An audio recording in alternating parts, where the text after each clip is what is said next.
हमारी लड़ाई सत्ता परिवर्तन की तो है, पर सत्ता परिवर्तन केवल रास्ता है।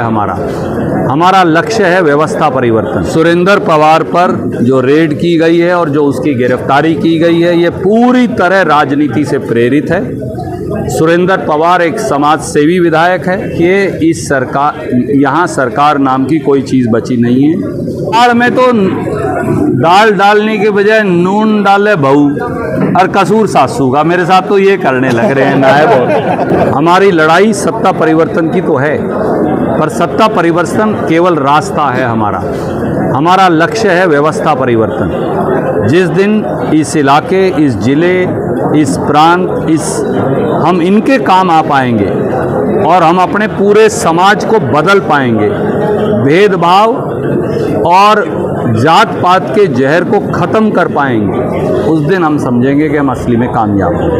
की रेट चल रही है आज के विधायक सोनीपत के जो विधायक है सुरेंद्र पवार को गिरफ्तार। सुरेंद्र पवार पर जो रेड की गई है और जो उसकी गिरफ्तारी की गई है, ये पूरी तरह राजनीति से प्रेरित है।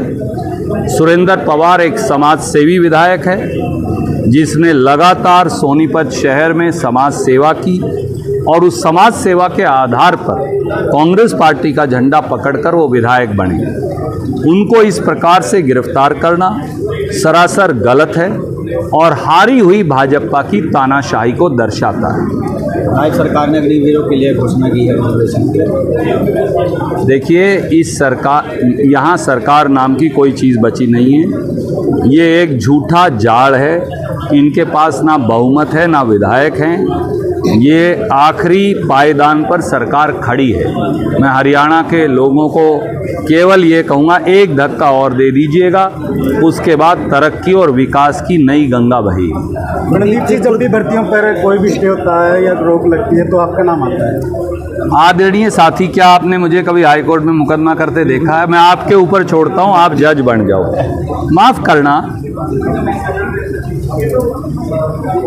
दाल में तो दाल डालने के बजाय नून डाले बहू और कसूर सासू का। मेरे साथ तो ये करने लग रहे हैं नायब है जी। बहुओं को तो रुसवा मत देना, पर बात खरी कही है। बेवकूफ़ियाँ, गलती जानबूझकर भर्ती स्टे हो जाए ताकि नौकरी ना देना पड़े। ये खट्टर साहब का भी तरीका था, ये नायब सिंह का भी तरीका है। वो किसी को नौकरी लगाना ही नहीं चाहते। वो जानबूझकर, एक सेकंड मेरे छोटे भाई, वो जानबूझकर नौकरियों में खामियां छोड़ते हैं ताकि संविधान के आधार पर वो भर्तियां खारिज हो जाएं। आप मुझे बताइए, हिंदुस्तान की सुप्रीम कोर्ट और हाई कोर्ट मेरे नीचे आती है? नहीं। मेरा क्या उनके ऊपर जोर है? ना मैं पेटिशनर हूँ, ना मैंने कोई मुकदमा किया। मैं तो उल्टा ये रोता हूँ हर रोज़, भाई गलत भर्तियां मत करो ताकि बच्चे अपना रोज़गार कर सकें।